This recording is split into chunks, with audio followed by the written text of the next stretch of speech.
Hello and welcome students. How are you? Today I am here with the second part of the series Science Exciting Science Series second part. So today's question is, why is camel called ship of the desert? As you know, camel is called ship of the desert because it can run easily on the sand in the desert areas. So have you ever thought why camel can run easily but horses and donkeys cannot run on sand? Here is concept of pressure applied.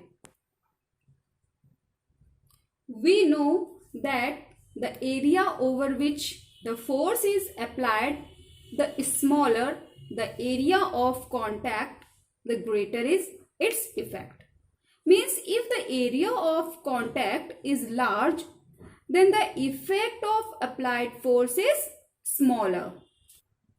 The legs of camel have broad and paddy feet. Broad and paddy feet exert less pressure on the sandy ground. This is the reason camel can run easily, but horses and donkeys don't have broad feet. Therefore, they can't run on the sand. Means here you can see the leg of the feet of camel is broad. You have seen must have seen legs of horses and donkeys. They are not so broad. So the area of contact of the camel feet is large. It contact a large area on the sand. That's why the pressure that is applied on the legs, on the feet by the legs, because of the body weight of camel. So pressure is now distributed on the whole area. That's why this is less pressure. Due to less pressure, the feet of the camel does not sink in the sand. That's why camel run easily in the sand. सबसे पहले यहाँ तो आज की इस video में हमने देखा कि किस तरह से camel ship of the desert कहा जाता है या क्यों कहा जाता है। तो ठीक है कि जो कैमल होता है वो डेजर्ट एरियाज में यानी कि रेगिस्तान में पाया जाता है। रेगिस्तान का मतलब होता है बालू, सैंड। वहां पर इस तरह की सॉइल वाली लैंड नहीं होती, वहां पर बालू होती है। सो हम जानते हैं कि बालू पर चलना इतना आसान नहीं होता है।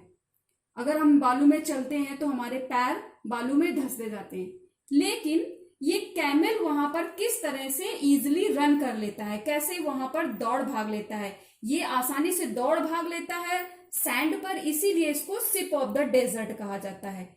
तो आइए जानते हैं कि किस तरह से ये बालू पे, सैंड पे आसानी से दौड़ लेता है।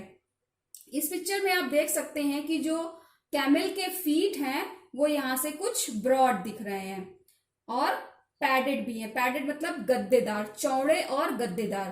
तो इस पिक्चर के माध्यम से हम समझते हैं कि ये किस तरह से आसान बनाता है बालू पर चलना। ये एक इनलार्ज पिक्चर है कैमल के फीट की। तो ये जो आप देख रहे हैं कि ये बहुत ही चौड़ा है।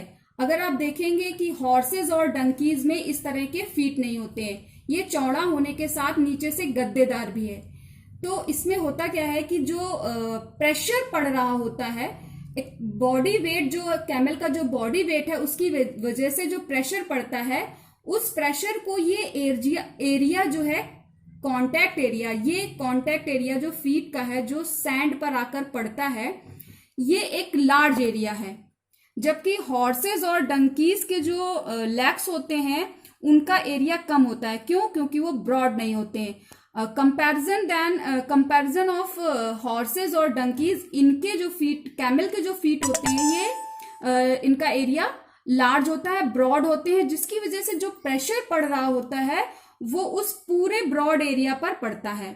यानी कि डिस्ट्रीब्यूट हो जाता है इस पूरे एरिया पर, जिसकी वजह से ये प्रेशर जो होता है वो कम हो जाता है और कैमल के फीट बालू में धंसते नहीं है और ये आसानी से उस पर रन कर लेते हैं, दौड़ लेते हैं।